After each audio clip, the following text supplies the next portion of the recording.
আসসালামু আলাইকুম, কেমন আছেন সবাই? আজকে আমি কথা বলবো মাত্র 20,000 টাকায় মাসিক আয়ে কীভাবে সুন্দরভাবে সংসার চালিয়ে কিছু টাকা সঞ্চয় করা যায়। আমরা অনেকেই ভাবি আমার আয় তো কম, সঞ্চয় করব কিভাবে? কিন্তু সত্যি কথা বলতে সঞ্চয় অনেক সময় টাকার পরিমাণের ওপর নয়, বরং অভ্যাসের উপর নির্ভর করে। তো প্রথমেই বলে রাখি, আমার ভিডিও ভালো লাগলে একটা লাইক, সাবস্ক্রাইব দিয়ে পাশে থাকবেন। ভুল ত্রুটি ক্ষমার দৃষ্টিতে দেখবেন, অনেক সময় কথায় অনেক রকম ভুল হয়ে থাকে। তো চলুন মাত্র 20,000 টাকায় মাসিক আয়ে কীভাবে সংসার চালিয়ে টাকা সঞ্চয় করা যায় এরকম একটা বাজেট তৈরি করে নিই। প্রথমেই টাকা হাতে পেয়েই সুন্দর একটা বাজেট তৈরি করে নেবেন। এই যে দেখুন, আয় 20,000। প্রথমেই সঞ্চয় মনে রাখবেন, সঞ্চয় মাসের শেষে নয়, মাসের শুরুতেই আলাদা করে রাখবেন। যে টাকা চোখের সামনে থাকবে না সেটি খরচ হওয়ার সম্ভাবনাও কম। সঞ্চয় 1,000, ডাল চাল বাজার বাজারে আপনার যা যা লাগে সব মিলে 8,000, বাড়ি ভাড়া 5,000, বিদ্যুৎ ও গ্যাস বিল থাকবে আপনার 1,000 টাকা, ইন্টারনেট 500, যাতায়াত 1,000, চিকিৎসার জরুরি খরচ থাকবে 1,000, সন্তানের শিক্ষার খরচ থাকবে 1,000, আর আপনার হাতে অন্যান্য যা খরচ আছে সেইগুলো নিয়ে 1,000। মোট 19,500। আর বাকি রইল 500 টাকা। এই 500 টাকা আপনি হাতে রেখে দিবেন, কারণ বিদ্যুৎ বিল আপনার মাঝে মধ্যে বেশি আসে। আবার হঠাৎ কোনো কাজে আপনার টাকা একটু বেশি লেগে গেল, সেক্ষেত্রে আপনি এটা ব্যবহার করতে পারেন, কাজে লাগাতে পারেন। আবার আপনারা যদি মনে করেন দরকার নেই, তাহলে এটা সঞ্চয়ের মধ্যে দিয়ে দিতে পারেন মাসে, তাহলে আপনার 1500 টাকা সঞ্চয় থাকলো। তো এইভাবে বাজেট করে নিলে কিন্তু একটু সুবিধা হয়। আর অবশ্যই আপনি সপ্তাহে একদিন বাজার করার অভ্যাস করুন। বাজারে যাওয়ার আগে অবশ্যই একটি তালিকা তৈরি করবেন। তালিকা ছাড়া বাজারে গেলে অপ্রয়োজনীয় অনেক কিছু কিনে ফেলি।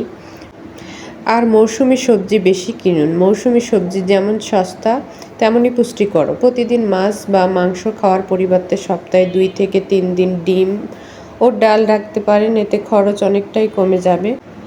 অল্প আয়ে সংসার চালানো কঠিন কিন্তু অসম্ভব নয়। নিয়মিত হিসাব রাখুন, অপচয় কমান এবং অন্যান্য হলেও সঞ্চয়ের অভ্যাস গড়ে তুলুন। শুরুটা ছোট হলেও সেটাও একদিন বড় নিরাপত্তা হয়ে দাঁড়াবে। আপনি 1,000 টাকা না পারলেও 500 টাকা সঞ্চয় করুন। আজ থেকেই সিদ্ধান্ত নিন, যত কমই আয় হোক না কেন প্রতি মাসে কিছু টাকা অবশ্যই সঞ্চয় করুন। আর সঞ্চয়টা অবশ্যই কোনো ব্যাংকে কিংবা পোস্ট অফিসে কিংবা কোনো একটা সেফ জায়গায় রাখবেন, যাতে আপনার টাকাটা সেফ থাকে। আর কখনো কখনো আমরা নিজেকে কন্ট্রোল করতে পারি না, টাকা হাতে পেলেই কাছে থাকলেই খরচ করতে ইচ্ছে করে। এই জন্যই টাকাটা এমন জায়গায় রাখবেন যেন আমরা টাকাটা সহজেই হাত দিয়ে নিতে না পারি। আবার আপনি গ্রামে থাকলে কিন্তু আরও কিছু সঞ্চয় করতে পারবেন। গ্রামের চেয়ে শহরে কিন্তু খরচ বেশি। আবার বিদ্যুতের বিল কমাতে বিদ্যুৎ অপচয় কম করতে পারেন। অপ্রয়োজনীয় লাইট, ফ্যান বন্ধ রাখুন। ছোট ছোট এই অভ্যাসগুলো মাস শেষে আপনার বিল কমাতে সাহায্য করবে। প্রতিদিনই খরচ একটি ছোট খাতায় লিখে রাখতে পারেন। মাস শেষে দেখবেন কোথায় অপ্রয়োজনীয় খরচ হয়েছে। পরের মাসে সেই খরচ কমাতে অনেক সহজ হবে। আর সন্তানদেরও সঞ্চয়ের অভ্যাস শেখান। বাসায় একটি সঞ্চয় বাক্স রাখতে পারেন, এতে পুরো পরিবারটাই সঞ্চয়ের ব্যাপারে সচেতন হবে। তো পরিশেষে একটা কথাই বলি, সঞ্চয় মানেই কিন্তু কষ্ট করে বেঁচে থাকা নয়, বরং নিজের সামর্থ্যের মধ্যে সুন্দরভাবে জীবনযাপন করাই হলো প্রকৃত বুদ্ধিমানের কাজ। অল্প আয়েও সুখী হওয়া যায় যদি আমরা পরিকল্পনা করে চলি। তো আল্লাহ আমাদের সকলের রিজিকে বরকত দান করুক। সবার জন্য দোয়া রইল। যাই হোক, আজকে সকালের নাস্তায় আমি ডিম ভেজেছি আর একটা পরোটা ভেজেছি। সকালে উঠে আমি হাতের টুকিটাকি কাজ সেরে নাস্তা সেরে নিই। নাস্তা সেরে তারপরে আমি রান্না বান্নার কাজে যাই, কারণ আমার একটু খাওয়া দাওয়ার 19-20 হলে প্রেশার অনেকটা কমে যায়। আমার একটুতেই কিন্তু প্রেশার কমে যায়। এটা একটু অনেক বড় সমস্যা। ঘুম আর খাওয়া দাওয়ার প্রবলেম হলে প্রেশার কমে যায়। হাতের কাজ সেরে রান্নাবান্না শেষ করে নাস্তা করতে গেলে দেখা যায় 10টা-11টা বেজে যায়। তো এত দেরিতে নাস্তা করা ঠিক ভাবতে গিয়ে নিজের কথা ভুলে যাই। কিন্তু মনে রাখবেন, আপনি অসুস্থ হয়ে পড়লে সংসারে অনেক কাজই থমকে যায়। সুস্থ থাকা কোনো বিলাসিতা নয়, একটি আপনার দায়িত্ব। সময় মতো খাবার খান, পর্যাপ্ত পানি পান করুন। একটু বিশ্রাম দিন এবং নিয়মিত নিজের স্বাস্থ্যের খোঁজ রাখুন, কারণ আপনি ভালো থাকলে তবে আপনার পরিবার ভালো থাকবে। নিজেকে ভালোবাসুন, নিজের শরীরকে গুরুত্ব দিন। সুস্থ মা, সুস্থ স্ত্রী এবং সুস্থ নারী একটি সুন্দর ও সুখী সংসারের ভিত্তি।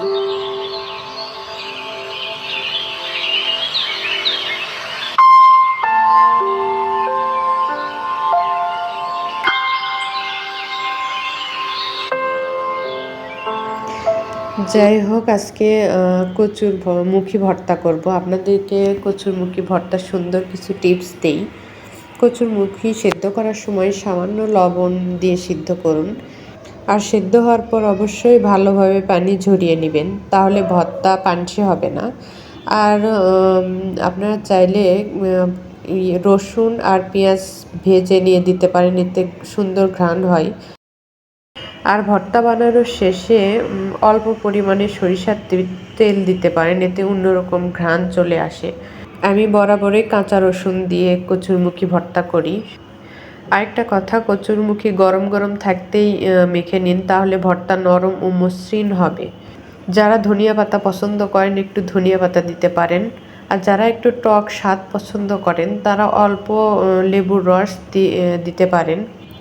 গরম ভাতের সাথে কচুরমুখী ভর্তা অনেক মজা লাগে খেতে। এর সাথে আমি ডাল করেছি। তো যাই হোক, আবারও বলে রাখি আপনাদেরকে, আমার ভিডিও ভালো লেগে থাকলে অবশ্যই লাইক, কমেন্ট, সাবস্ক্রাইব করে পাশে থাকবেন। আর ভুল ত্রুটি ক্ষমার দৃষ্টিতে দেখবেন। আমার প্রতিদিনের কিছু কাজ, রান্না বান্না এসবই ভিডিওতে তুলে ধরি। আর আপনাদের জন্য কিছু টিপস অবশ্যই রাখি, যাতে আপনারা এতে কিছু শিখতে পারেন। জানি না আমার এই ভিডিওর মাধ্যমে সঠিক পরামর্শ দিতে পারি কিনা আপনাদেরকে। টিপসগুলো যদি ভালো লেগে থাকে তো অবশ্যই কমেন্টে জানাবেন, খারাপ লেগে থাকলেও অবশ্যই জানাবেন, আমিও কিছু শিখতে পারবো আপনাদের থেকে। আমি আমার ছোট্ট ছেলেকে নিয়ে একাই থাকি আর একা হাতে সংসার সামলানো মোটেও সহজ নয়। একটি সংসার গড়ে তুলতে শুধু টাকা পয়সায় যথেষ্ট নয়, প্রয়োজনে ভালোবাসা, ধৈর্য আর একে অপরকে বোঝার মানসিকতা। সংসার মানে দুটি মানুষের পাশাপাশি দুটি পরিবারের মিলন। একটি সুখী সংসার গড়ে ওঠে প্রতিদিনের ছোট ছোট ত্যাগ, সম্মান এবং ভালোবাসার উপর। তাই নিজের মানুষটিকে মূল্য দিন, তার পরিশ্রমকে সম্মান করুন এবং আল্লাহর কাছে একটি শান্তিময় এবং বরকতময় সংসারের জন্য দোয়া করুন। তো যাই হোক, আজকের ভিডিওর শেষ পর্যায়ে চলে এসেছি। সবাই আমার জন্য দোয়া করবেন। আর আপনাদের জন্য দোয়া ও ভালোবাসা রইল। আজকে এই পর্যন্তই। আল্লাহ হাফেজ। আসসালামু আলাইকুম।